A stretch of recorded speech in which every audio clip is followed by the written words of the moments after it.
Mes amis, bien le bonjour. Je viens parler aujourd'hui de ce qui se passe en Espagne. L'Espagne qui a été envahie hier par des dizaines de milliers de personnes venant du Maroc. Alors aujourd'hui sur X, on entend parler de la CIA, de Trump, du Mossad, de Netanyahou, de tout plein de choses.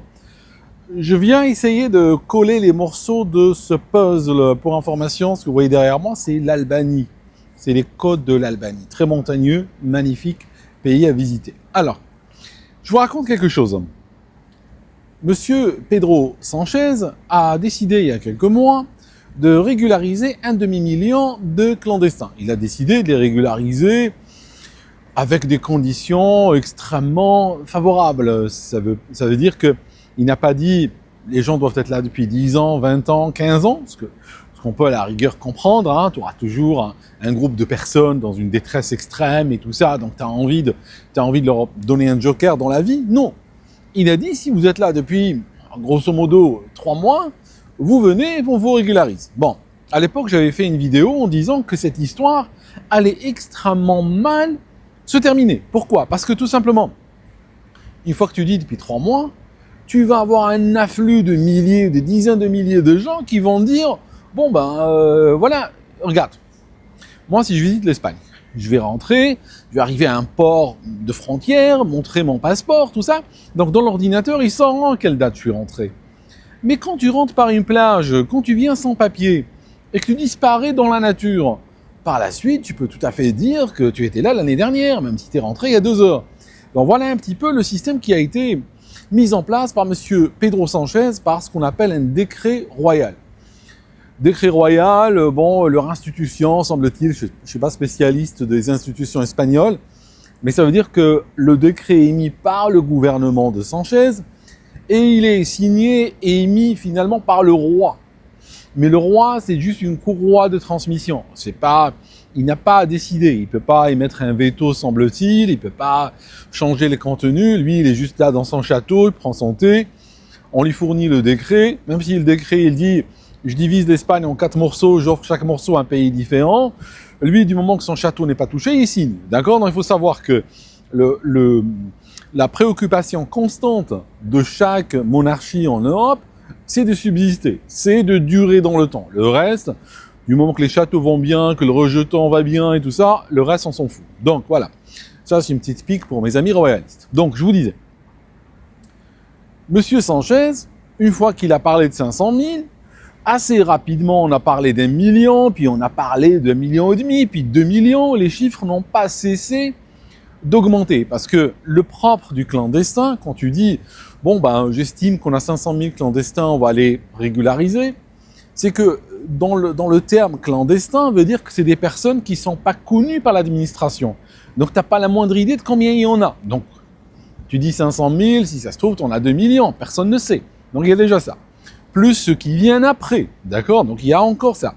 Plus rajoute le regroupement familial, parce qu'une fois que tu commences à régulariser à qui mieux, la loi est en fait de telle manière que les gens auront le droit de ramener leurs femmes, leurs enfants, rester au pays. Pour te donner un ordre de grandeur assez extrême venant du Royaume-Uni où on a des chiffres, où quand il s'agit de décisions absurdes, on a des chiffres qui dépassent l'entendement. Je pense qu'il n'y a aucun pays qui fait mieux dans le grotesque que le Royaume-Uni. Ils ont ramené du personnel soignant depuis certains pays africains. Figure-toi qu'il y a eu, en moyenne, c'est une moyenne, 18 visas au quart de séjour de regroupement familial par personne. Donc chaque personne en moyenne a ramené 18 membres de sa famille. Bon, il y en a qui ont ramené 5 ou 6, mais il y en a qui ont ramené 30. Juste pour te dire la folie que ça peut devenir. Donc tu peux régulariser potentiellement 1 million de personnes et tu finis avec 18 millions à la fin. D'accord? Donc c'est important. Alors, dans cette décision qui a été prise par Sánchez, je rappelle qu'il est très pro-palestinien, Sánchez, et il s'est pris la tête avec Israël, avec les États-Unis. Si tu veux, je n'arrive pas à voir le truchement, n'est-ce pas, de Trump ou de Netanyahou, même si c'est des personnages extrêmement détestables, je ne suis pas là pour les défendre, mais cette décision n'a pas été prise sous une influence américaine ou israélienne ou autre. Au contraire, le pays est vraiment en très grande en conflit littéralement ouvert sur le plan diplomatique avec les États-Unis et Israël. Donc c'est très difficile de venir soutenir la thèse que c'est Israël ou Trump qui ont forcé la main à Sanchez. Au contraire, non, il a fait ça tout seul, comme un grand, tu vois. Alors que par la suite, d'autres pays en profitent. Moi, je veux bien, ça je nie pas. Mais si tu veux, le coup de feu a été tiré par l'Espagne, par les autorités espagnoles. Ils se sont tirés une balle à travers le pied. Tout seuls, comme des grands. Personne ne les a incités. Alors maintenant, tu regardes l'enclave de Ceuta. Elle se trouve techniquement pas en Europe. Techniquement, elle se trouve en Afrique. Elle a été envahie hier, mais en fait, elle n'est pas du tout en Europe. Juste pour des raisons historiques longues à expliquer, elle appartient à l'Espagne. Mais alors attention, récemment, quand je dis récemment, c'était cette semaine, il y a le Maroc qui a pris une autoroute et il l'a appelée l'autoroute Donald Trump. C'est une autoroute assez longue, elle fait plus de 1000 km, potentiellement c'est la plus longue du pays, à moins que je ne m'abuse, n'est-ce pas? Vous me corrigerez dans les commentaires. Ils l'ont appelée l'autoroute Donald Trump. Donc, sachant que Donald Trump est quelqu'un, tu sais, il fonctionne un petit peu à l'ego. Donc, ce qu'ils ont fait, ils ont décidé de caresser dans le sens du poil et ils ont appelé ceci l'autoroute Donald Trump. Je vous prédis que lorsqu'il partira du pouvoir, ils changeront son nom. Mais bon, pour le moment, il s'appelle Donald Trump. Donc, il y a un proche de Rubio dans le Sénat américain qui a déclaré que probablement cette enclave espagnole serait de facto la propriété du Maroc. D'accord? Donc, il y a aujourd'hui aux États-Unis, vu que l'Espagne est en conflit ouvert avec les États-Unis et Israël, eh bien aujourd'hui, il y a des voix dans la diplomatie américaine qui commencent à se dire, bon, ben finalement, ce territoire n'est pas à vous. Voilà, il faudra peut-être le rendre au Maroc. Donc tu vois le truc. Donc il y a, ça c'est quelque chose qu'il y a derrière. Mais si tu veux, au départ, regarde, il y a deux niveaux de compréhension de l'histoire. D'abord, l'Espagne s'est mise toute seule dans une situation délicate, avec la régularisation de masse et tout ça, et par la suite, les Américains viennent presser sur la blessure. Tu vois, ils viennent mettre du sel dans la blessure. Mais à la base, ce n'est pas les Américains, ni les Israéliens, ni autres qui ont forcé la main à l'Espagne d'entamer cette régularisation de folie. Alors maintenant, ce qui se passe, c'est qu'hier, il y a eu, semble-t-il, 30 000, 40 000, bon, personne n'a le chiffre exact, hein, tu sais, ces choses-là. Bon, ben voilà, quoi, hein, c'est chacun a son chiffre. Alors, puisque l'Espagne fait partie de Schengen, et que maintenant on n'arrive pas à protéger ses frontières, c'est pas qu'elle n'arrive pas, parce qu'elle ne veut pas protéger ses frontières. C'est un peu comme le Royaume-Uni, c'est des pays qui vivent aujourd'hui dans un monde post-frontières. Ils se disent, nous, les frontières, c'est dégueulasse. Tu regardes les frontières, même ici, tu regardes les frontières entre les pays, tu prends un livre d'histoire, tu vas voir que ces frontières-là viennent d'où? Que ces frontières-là, c'est des conflits, c'est des guerres qui ont duré des fois des siècles, qui ont établi les frontières à cet endroit-là. D'ailleurs, tu prends une carte de l'Europe, il y a 10 ans, 20 ans, 30 ans, 40 ans, etc. Et tu vas voir que, tu reviens aussi loin que tu veux, tu vas voir que les frontières ont tout le temps bougé en fonction des conflits entre les humains, conflits souvent mortels. Donc, aujourd'hui, on a la gauche wokiste, si tu veux, qui déclare que, vu que des gens sont morts pour les frontières c'est une très mauvaise chose. Les frontières, c'est mauvais. Donc, qu'est-ce qu'on fait? On veut un monde sans frontières. Rappelle-toi la chanson de John Lennon. Imagine, hein? Imagine un monde sans frontières. Imagine qu'il n'y a pas de religion. Imagine que les gens sont unis, se serrent la main et tout. Alors qu'en fait, ils seraient en train de se trucider dans ce monde de John Lennon. Mais bon, ça c'est le wokiste, si tu veux, lui n'est pas connecté à la réalité. Il est connecté à son idéologie. Donc, les frontières sont mauvaises. Donc, qu'est-ce que je fais?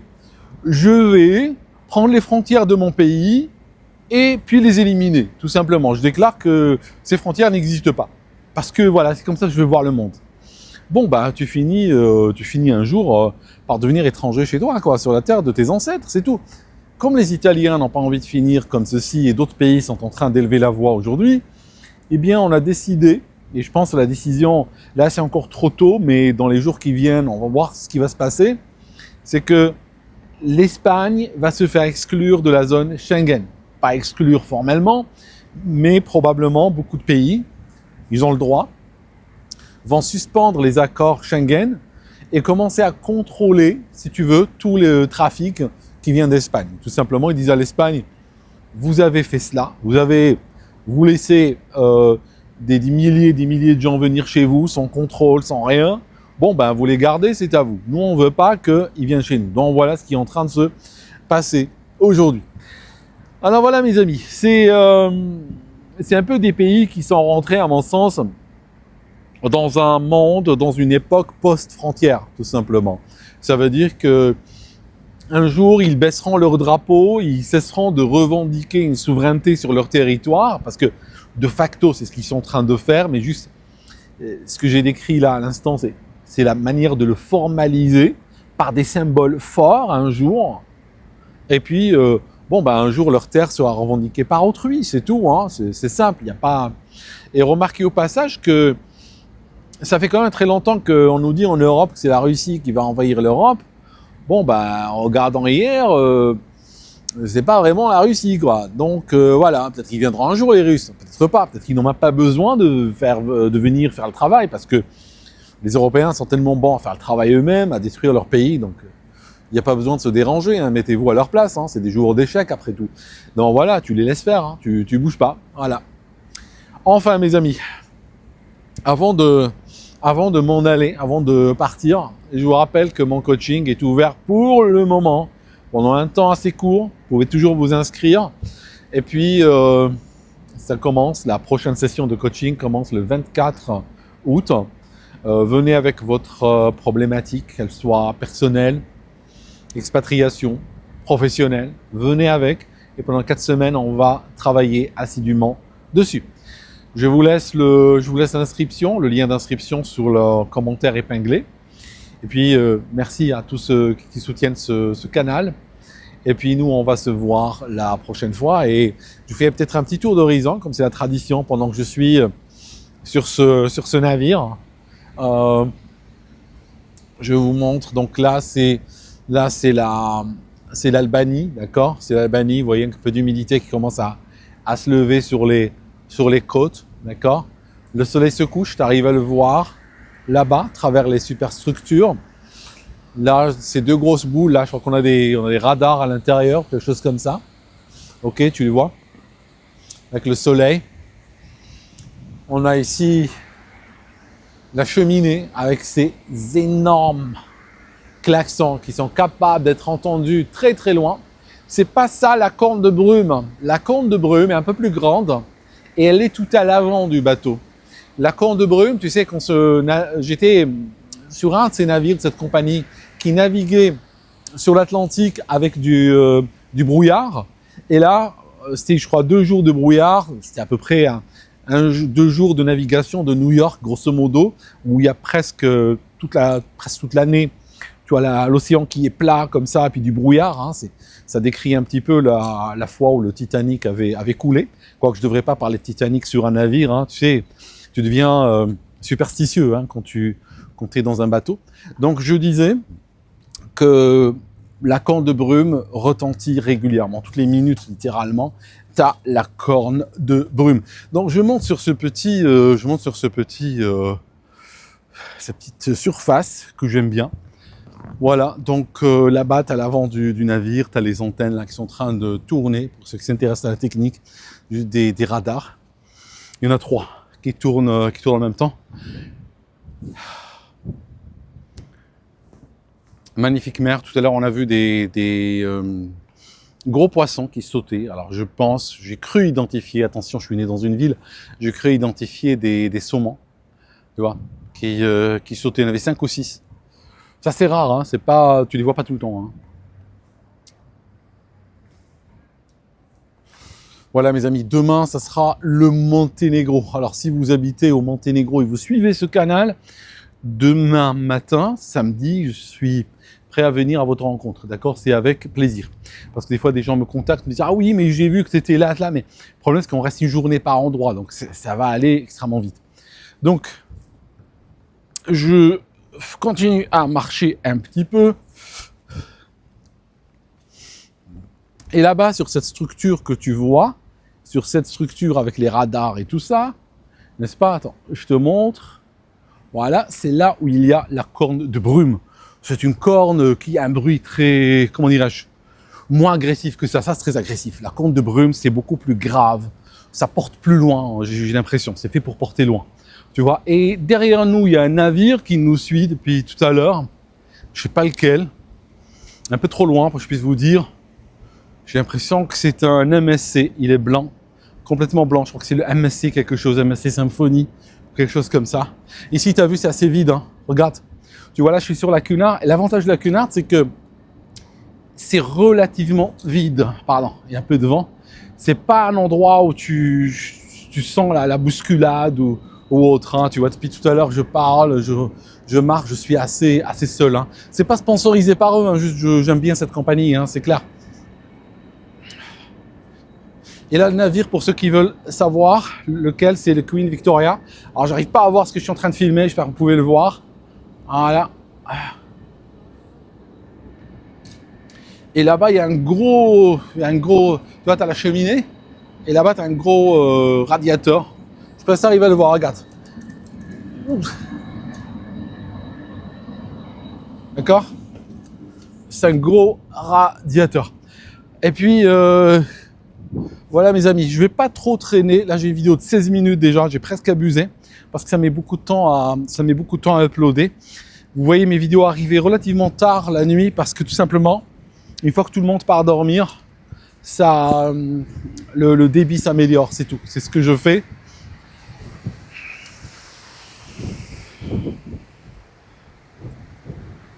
Ah, le vent est en train de se lever là maintenant. Je sens que ça se rafraîchit bien. D'accord? Voilà mes amis. Donc, on se voit dans la prochaine vidéo qui sera à peu près, je pense, depuis le Monténégro. Et puis, ça s'appelle Kotor, la ville, et semble-t-il, il y a une entrée un petit peu qui fait fjord norvégien. J'essaierai de filmer un petit peu pour vous demain. Merci encore pour votre soutien. Regardez mon livre. Escrologie est sorti en mois de juillet. Il est sorti il y a une semaine. Il est déjà en top des ventes sur Amazon. Escrologie, la suite. Le sous-titre, c'est le pillage continu. Le piège continu parce que effectivement, il continue. Tant qu'il continue, je vais continuer à le dénoncer. Merci encore et on se voit à la prochaine.